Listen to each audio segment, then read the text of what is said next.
Hi friends, this is Rajesh from Rustik Travel.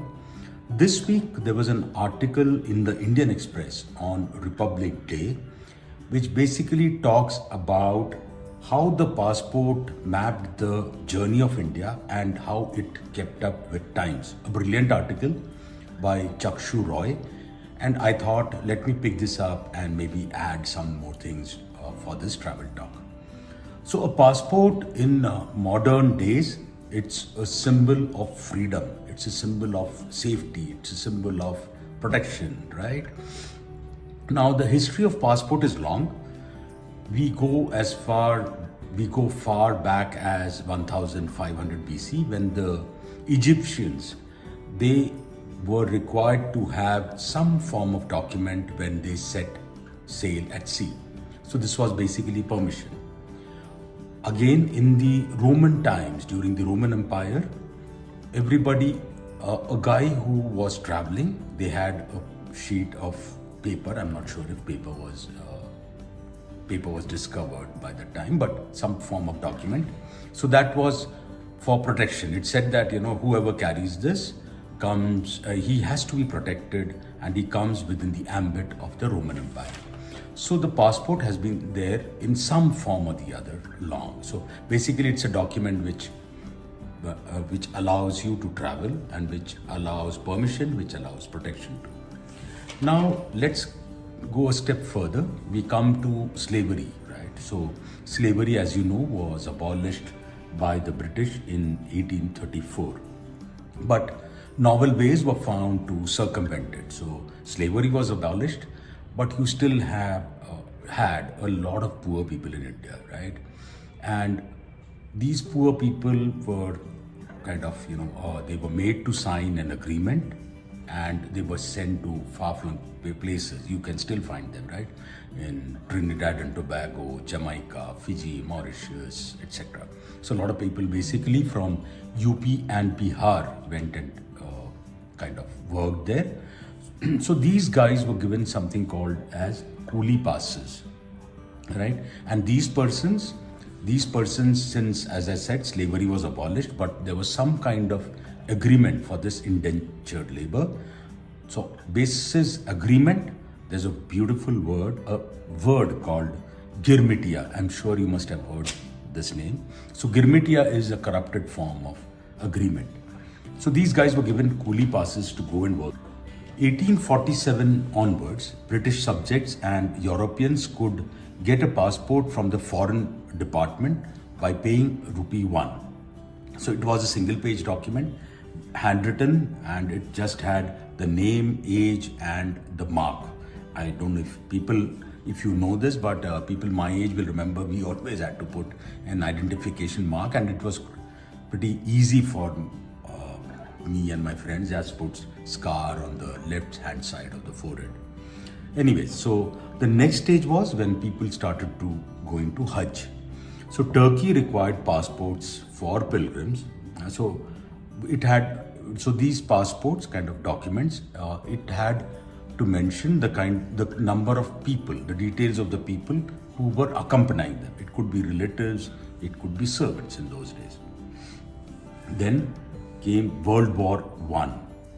So 1915, the British Foreign Office suggested that the government of India follows its form of application. And what would the application have? It would have a photo. It would have to be attested by a magistrate or a superintendent of police or a notary. And it was the same for naturalized Britishers and Europeans and people who were living in the British Empire. 1917, passports were made mandatory for entering and exiting India by sea. But it exempted contract labor and armed forces personnel. So when the system of contract labor ended in 1917, a little over 1.3 million Indians were sent to these colonies, which I mentioned earlier. Over 1 million soldiers left India to fight the World War I, and around 7,000 soldiers were killed. After the end of the World War, the League of Nations, there was no United Nations then, I'm sure you guys are aware. So the League of Nations, they held a session to make passport standard across all the countries. It specified that it should be bound in cardboard, have 32 pages, be written in French and the issuing language of the country, or rather the issuing country's national language. It suggested that the passport should have physical description of the holder and a photo with the spouse. Then comes independence. We got independence in 1947. 1948, India and Pakistan had a travel permit system. Then in 1952, you needed to have a separate passport to enter these countries. Of course, then this was also extended to Sri Lanka and Bangladesh. In 1949, the passport was bound in a simple black cloth covered cardboard. In the middle of the cover, printed in gold grid, the national emblem, and then on top, which was on top of the Ashoka Chakra. I will put a photo of the passport then and the passport now, and you can maybe check the difference. In 1950, the passport covers became blue.